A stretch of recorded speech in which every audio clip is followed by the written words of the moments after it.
Meu nome, Bruneco.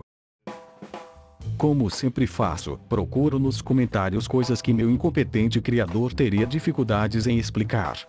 Então achei o comentário do Enzotaku, Eins4K, que perguntou como criar um gerador de mundos infinitos, bem como no jogo Minecraft. Sabendo que o conceito de infinito é algo complexo demais para o Bruno, que nem a tabuada de 8 sabe, resolvi atender esse pedido. Contudo, vou dividir esse tema em vários vídeos, começando com algo simples, gerando um mundo com uma camada, para assim entendermos o conceito de geração procedural de meshes, e depois gerar um mundo com camadas no eixo Y, simulando cavernas e afins e com a possibilidade de edição desse terreno. Então vamos começar.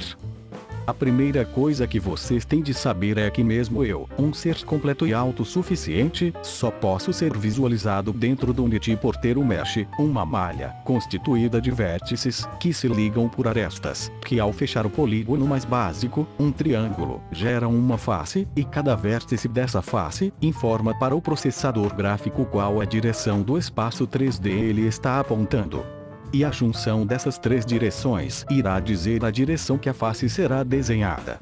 Por isso, quando a câmera entra dentro de um modelo que não tenha faces internas, é possível ver através, pois as faces do mesmo só são desenhadas conforme a direção que os vértices apontam, que geralmente é para fora do modelo. Outra informação que os vértices passam é que ponto da textura em X e em Y eles estão. Assim, na junção dos três vértices, a área englobada pelos três será a que preencherá a face. Com essas coisas em mente, podemos dar o primeiro passo para a criação de um mesh que seja gerado em tempo real, que é criar todas as posições dos vértices que vão pertencer à nossa malha.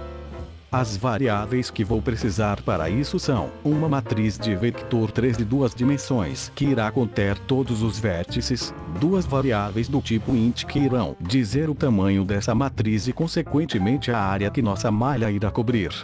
Para a geração do relevo, vamos usar o Perlin Noise, que caso não conheça essa função, no canal o Bruno já fez um vídeo explicando seu funcionamento. Link na descrição desse vídeo.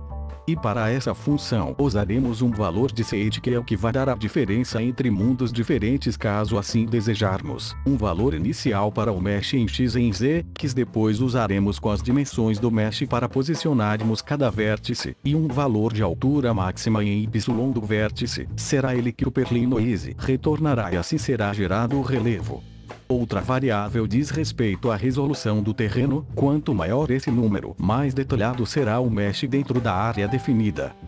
Agora dentro de um for em X, variando da posição inicial em X até a dimensão escolhida em X, e de um outro for, que também varia da posição inicial em Z até a dimensão escolhida em Z, vamos calcular a posição do vértice X, que será o valor atual do for, mais o valor de X do mesh vezes a dimensão dele em X, 1, pois no Z variamos de 0 até a dimensão dele em X menos 1. A mesma coisa é feita para a posição em Z.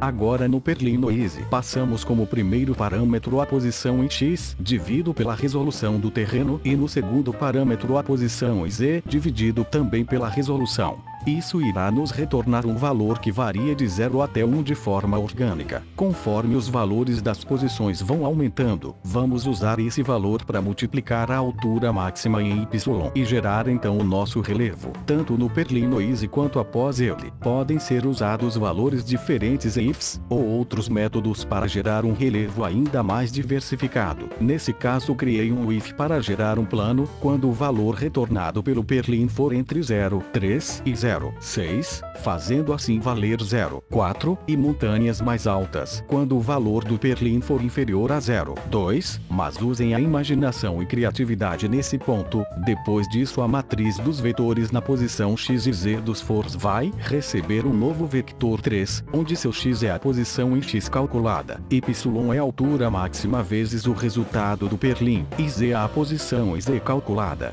Pronto, com isso já temos nossos vértices criados. Podemos então seguir para a criação do mesh.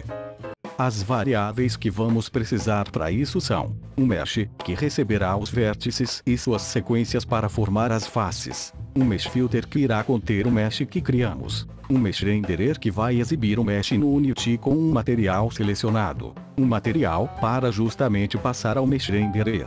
E um Mesh Collider que usará o mesh que criamos para gerar a caixa de colisão do terreno. E a lógica para a criação de cada face será a seguinte: vou criar uma face quadrada, ou seja, será formada por 4 vértices, que para formar a face se organizarão em 2 triângulos. Preciso então passar uma estrutura de dados que contenha esses vértices, e uma outra estrutura que contenha a sequência dos índices desses vértices na estrutura anterior, para formar cada triângulo da face. Existe uma forma de, com a sequência desses vértices no triângulo, o próprio mesh calcular a direção do vértice e consequentemente da face. Para isso, no vértice inicial do triângulo aponte o dedão para a direção que a face deve ficar, no nosso caso para cima. Os outros 2 vértices desse triângulo devem ser referenciados em sentido horário, conforme você aponta ele com o dedo indicador. Vamos então utilizar uma estrutura de alocação dinâmica, para assim a cada nova face inserir os vértices e a sequência dos vértices desse triângulo. Vou usar uma lista, que simploriamente explicando, é um vetor que não precisa ter seu tamanho definido, e contém funções para inserção, procura e remoção de seus valores. A cada novo valor o tamanho da lista cresce, e a cada remoção ela diminui. Para ter acesso a esse tipo de estrutura de dados, vamos importar a biblioteca system.collections.generic, e então criar a lista de vector 3 dos vértices, a lista de int dos índices dos vértices na sequência para formar os triângulos. Agora percorrendo os fors, variando de 0 até as dimensões definidas em x e em z, vamos primeiro passar a sequência dos vértices para a lista de triângulos, pois podemos usar a quantidade atual de vértices para colocá-los na sequência que serão logo após inseridos.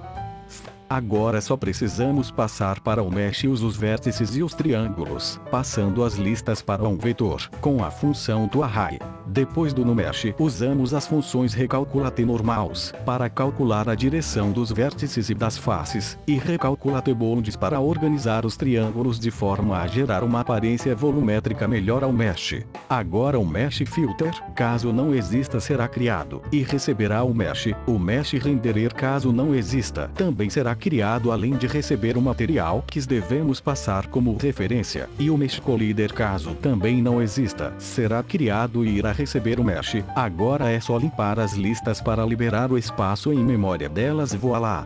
No Unity um objeto vazio recebe o script. Definimos então os valores das dimensões que precisamos, a seed, as posições iniciais e a resolução do terreno. Passamos também o material, pois sem ele o terreno ficará totalmente rosa ao dar play. Contudo, existe um tamanho máximo para as dimensões do terreno, pois um único mesh não pode ter mais que 65.536 vértices. Então, se transformarmos esse objeto em um prefab e colocarmos mais deles em cena alterando apenas os valores iniciais, podemos gerar terrenos cada vez maiores, e no próximo vídeo vou mostrar então como criar um sistema para automatizar isso, em função da posição do personagem em cena e também a parte da textura. Afinal, um terreno todo cinza só seria legal se fosse resultado de uma guerra em escalas mundiais, não é mesmo? Falei demais desse vídeo, acho que vou tossir cough.